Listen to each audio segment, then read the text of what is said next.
के राय सर भी जुड़ गए हैं, बहुत स्वागत है सर। धनखड़ साहब का इस्तीफा हो गया सर। जयराम रमेश साहब ने तुरंत ट्वीट कर दिया, इस्तीफा वापस लेने के लिए भी रिक्वेस्ट डाल दी उन्होंने। धनखड़ साहब तो कभी विपक्ष से इतना लगाव नहीं रखते थे, फिर अचानक कांग्रेस को इतना लगाव धनखड़ साहब से क्यों हो गया?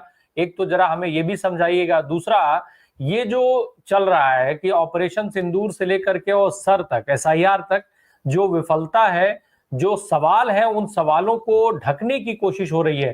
तो धनखड़ साहब क्या देश के लिए इतने अहम हैं कि ये सारे सवाल धनखड़ साहब के इस्तीफे की आड़ में ढके जा सकें? क्या राय सर? सर, कांग्रेस का धनखड़ साहब से जो मोहब्बत आप कह रहे हैं वह एक तरफा नहीं है।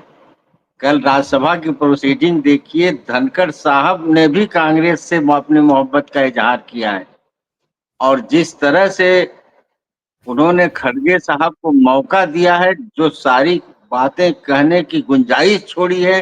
अगर लोकसभा के प्रोसीडिंग को देखा जाए, जब सारे मंत्री, इनके जिम्मेदार मंत्री को बोलने का अवसर दिया गया और जो वेस्ट मिनिस्टर वाला हमारा संसदीय लोकतंत्र है, उसमें एलओपी ने जब बोलना चाहा, जो राइट टू रिप्लाई है, जो संसदीय लोकतंत्र की जान है कि अगर कोई ऐसी बात आप कह रहे हैं जिससे मुझे मतभेद है, तो अगर मंत्री खड़ा हो जाएगा तो वक्ता को चुप हो जाना पड़ेगा, और एलओपी खड़ा होगा तो उधर के वक्ता को चुप हो जाना पड़ेगा।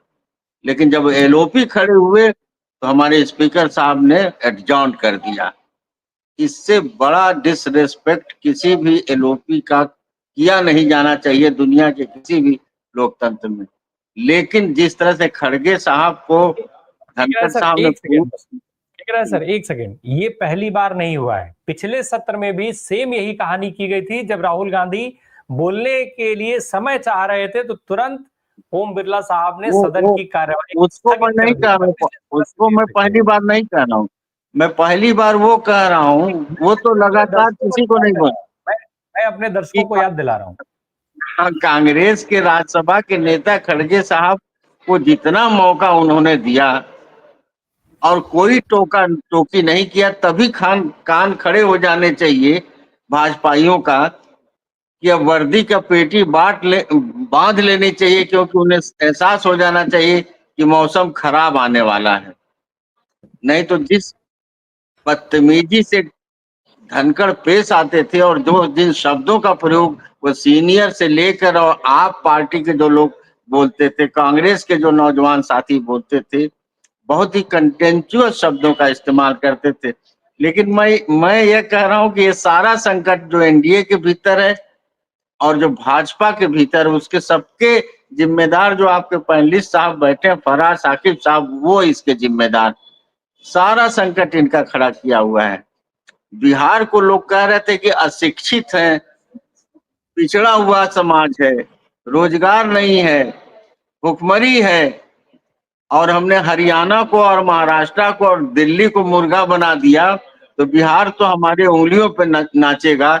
और बिहार ने जिस तरह से नचाया, अगर 9 जुलाई का वो प्रसिद्ध आंदोलन जो बिहार का राज्यव्यापी आंदोलन था, जिस तरह से चुनाव आयोग को चुनौती देते हुए सत्ता के खिलाफ पूरी बिहार की जनता खड़ी हो गई और व्यापक विपक्षी एकता के साथ, जिसमें बिहार के सारे बुद्धिजीवी थे, सारे सिविल सर्वेंट थे जो बिहार के प्रति मोहब्बत रखते हैं, सारे प्रबुद्ध नागरिक थे, छात्र छात्राएं थी, मजदूर थे। संजोग से उसी दिन कर्मचारियों का all India trade union strike था, जिसके समर्थन में किसान आंदोलन के जो संगठन है वो भी खड़े हुए थे। सारे बैंक बंद थे बिहार के, सारे एलआईसी के, इंश्योरेंस के ऑफिसेज बंद थे। तो फराज साकिब साहब की ही देन है कि आज ये आपस में लड़ रहे हैं। इतना बड़ा अंतर विरोध पैदा कर दिया, इतना संकट पैदा किया। आपको पता होना चाहिए कि एनडीए के घटक, अभी जैसे टीडीपी से नायडू साहब की तरफ से जो आवाज उठी है, वो बहुत गंभीर आवाज, उन्होंने 5 प्रश्न उठाए हैं और नागरिकता का प्रश्न बहुत बड़ा प्रश्न है। और उन्हें डर लग रहा है, मोदी जी जो देश छोड़ के भागे हैं, किसी को अंदाज नहीं था कि यह फकीर इतना जल्दी झोला उठाकर चल देगा। उसके पीछे यही है कि उनको लग रहा है कि जब बोलने की बारी आएगी तो टीडीपी हमारे खिलाफ होगी, और बिहार की स्थिति है कि दलित अति पिछड़े वोटों पर जिस तरह से ये चुनाव चोरों ने वोटबंदी का ऐलान किया है, आप देखिएगा चिराग पासवान से लेकर और वो जो दूसरे दलित नेता हैं, महादलित के नेता हैं, इन सारे लोगों की सांस रुकी हुई है कि हमारा क्या हो, इनके सारे के सारे वोटर ये गायब कर देंगे, इस पार्टी का अस्तित्व ही खत्म कर देंगे। पता चला कि मुसलमानों के साथ दलित और महादलित अति पिछड़ों के नाम वोटर लिस्ट से गायब हैं और ये इनके लिए एक अभूतपूर्व राजनीतिक संकट पैदा करेंगे। लेकिन मुझे एक चीज और भी लगता है इस संकट में, जो आप लोग राज्यपाल का नाम ले रहे थे, सतपाल मलिक साहब का, कल शाम को जो मीटिंग हुई, उस शाम की मीटिंग में जितना इंटरेस्ट ले रहे थे कि कौन कौन लोग उस प्रोब कमेटी में हो, ये जस्टिस वर्मा की जो जांच करेगी, ये बात छन छन के आ रही है कि धनखड़ साहब इस बात में ज्यादा इंटरेस्टेड हैं कि उतना भारी रुपया अगर सिर्फ जज का नहीं था तो और किसका था, वो उस तरफ अपने पूरे प्रोब को ले जाने थे। इसीलिए आप देख रहे हैं कि हमारे यहाँ से एक यादव जी का भी मामला गया, उस पर कुछ नहीं बोल रहे हैं। लेकिन जिस दिन यशवंत वर्मा का मसला आया, उसी दिन उन्होंने सदन के आसन पे बैठ के कहा कि ये आपके घर से बरामद हुआ होता, माननीय सदस्यों से कहा कि तो आप इस समय जेल में होते, या किसी देश के पूंजीपति और औद्योगिक घरानों से बरामद होता तो वो हथकड़ी में होता। लेकिन ये जज है, इसलिए इस पे कोई कार्रवाई नहीं।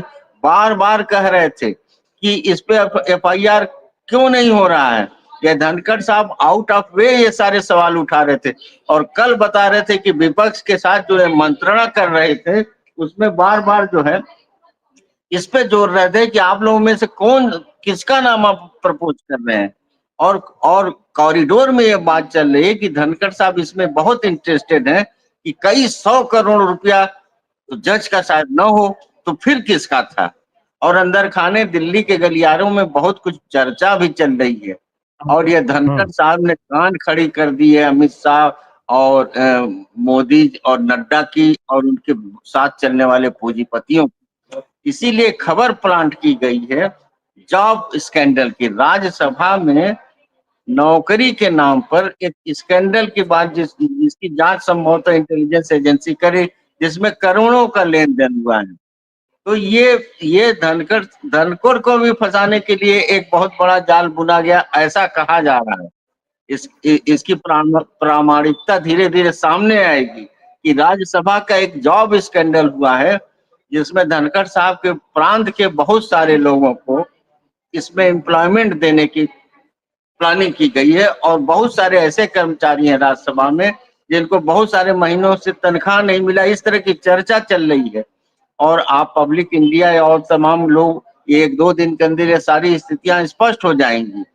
तो आज स्थिति यह है कि संघ और बनाम भाजपा, भाजपा के विदिन भाजपा, एनडीए की अन्य पार्टियां बनाम भाजपा विभिन्न स्तरों पर, और उसको सुलझाने वाला कोई महामानव नहीं है। देखिए 2 बार इस देश में संकट आया था और संकट के समय संसद से उम्मीद की गई थी। एक सन 62 का संकट था जब नेहरू जी थे और भारत पीछे हट रहा था लड़ाई में और पूरे देश में गम का और गुस्से का माहौल था। उस समय जनसंघ, स्वतंत्र पार्टी और पीलू मोदी की पार्टी और सोशलिस्ट पार्टी ने कहा कि नेहरू जी आप डर के भागिए मत, स्पेशल सेशन बुलाइए। नेहरू जी ने स्पेशल सेशन बुलाया, पूरी प्रोसीडिंग में खड़े रहे और बातचीत करते रहे और देश के सामने अपना पक्ष रखा। नेहरू जी पर उस समय यंग थे अटल बिहारी वाजपेयी, उन्होंने कितना तीखा हमला किया, लेकिन लोकतंत्र का तकाजा था कि वो सारी चीजें अब उसके रिकॉर्ड में है। और जब पहलगाम का हमला हुआ तो फिर सवाल उठा। ऑल पार्टी मीटिंग में जहां मोदी जी जाने से कतराते रहे, वहां विपक्ष ने कहा कि साहब स्पेशल सेशन बुलाइए। आप गौर करिए कि फारूक अब्दुल्ला ने कश्मीर में स्पेशल सेशन बुलाया जबकि वहां स्टेटहुड नहीं मिला है। वहां किसी भी तरह से लॉ एंड ऑर्डर का कोई भी मशीनरी इनके कंट्रोल में नहीं है, लेकिन स्पेशल सेशन बुला के उन्होंने भारत की जनता से माफी मांगी जो कश्मीर की सरजमीन पर कश्मीर के बाहर के लोगों के साथ हुआ, जान माल की का इतना बड़ा नुकसान हुआ, मोदी जी भाग गए। और ये चूंकि ये जो वर्षा सेशन है, ये वाला सेशन तो वो टाल नहीं सकते थे, तो उन्होंने एक रास्ता निकाला कि देश छोड़ के भाग जाओ और बहस न होने दो, और बहस न होने देने के लिए एक दूसरा मुद्दा खड़ा करो। अदरवाइज ये राज्यसभा का उपाध्यक्ष, देश का उपराष्ट्रपति हो, प्रांतों के गवर्नर हो, इनको बीमारी से इस्तीफा देने की क्या जरूरत है? तो बीमारी से इलाज कराने के लिए ये गवर्नर बनाए जाते हैं। इनको कहा जाता है कि आप ब्रिटिश काल के एक सुसज्जित महल में रहिए और आपकी गठिया से लेकर ब्लड प्रेशर, शुगर जो है उसका इलाज कराइए, और बीच बीच में मंदिरों का दर्शन करते रहिए, छोटे छोटे देश में भी जाइए, साल और कपड़ा इकट्ठा करते रहिए, आते रहिए। गवर्नर करते क्या है? धनखड़ साहब का काम क्या है बताइए? धनखड़ साहब जी 2 सत्र और कोई विशेष सत्र के अलावा इनका काम क्या है? ये तो इस्तीफा नहीं देने के बाद तो इनका इलाज महंगा हो जाएगा। इनकी मेडिकल फैसिलिटीज और मेडिकल सुरक्षा जो हमेशा इनके साथ एक एम्बुलेंस चलता है और एक ऑपरेशन थिएटर चलता है, वो हट जाएगा, इनको सुविधाएं मैं नहीं मिलेगी।